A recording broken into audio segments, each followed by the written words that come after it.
Here are some important money lessons we can learn from the game of Monopoly. Let's talk about it. For starters, Monopoly is a game of strategy that offers ways to manage your money while teaching you about building a secure financial future. And trust me, you can learn a lot about how to get ahead financially by playing Monopoly. So while you're at it, here are real-life money lessons from this timeless board game. Number 1, start saving early. When playing Monopoly, if you don't begin investing early, you'll be forced out of the game sooner rather than later. Why? Because the bulk of your cash will be spent paying out rent to those smart enough to buy property early on. With the burden of student loan debt, high living costs, and wages that aren't keeping pace, you may think it's impossible to start investing now. But here's the truth, even stashing away a few dollars a week will add up to a nice nest egg over time due to the magic of compound interest. So what's compound interest? This is when interest accumulates on the interest you've already earned on your money. So investing now in your future self results in greater wealth down the line. Your next question may be, but what if I don't have any money to begin investing right now? As the saying goes, where there's a will, there's a way. Number 2, don't put all your eggs in one basket.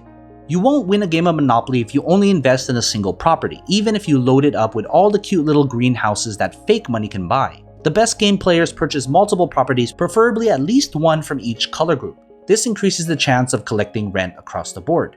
If you're new to investing, it might be difficult to properly diversify your portfolio across different asset classes.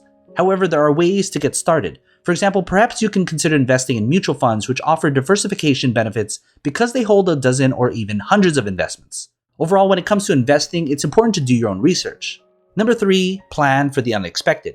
Even though it's important to start buying property as soon as possible in the game, you still need to find a cash buffer when unexpected expenses pop up.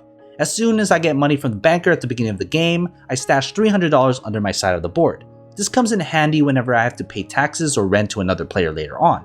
We all need to have extra funds available for emergencies like medical expenses, car trouble, or home repairs. One of the easiest ways to build up your emergency fund quickly is to automate your savings.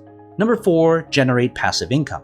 In Monopoly, nothing is sweeter than owning a hotel. Why? Hotel ownership is a winning strategy because it means you can charge the highest rent when someone lands on one of your squares. We all have skills and talents that can be packaged into a product that generates passive income.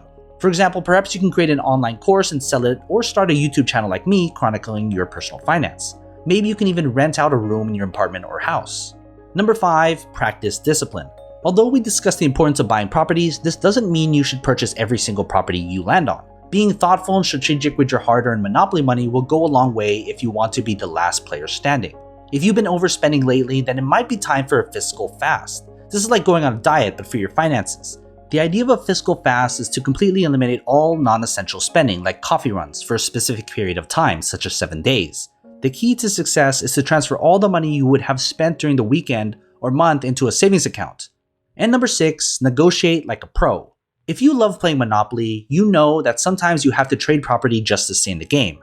And depending on who the other players are, you may have to step up your negotiating skills in order to make a mutually beneficial deal. You may be uncomfortable asking for a raise because you don't want to come across as being too pushy.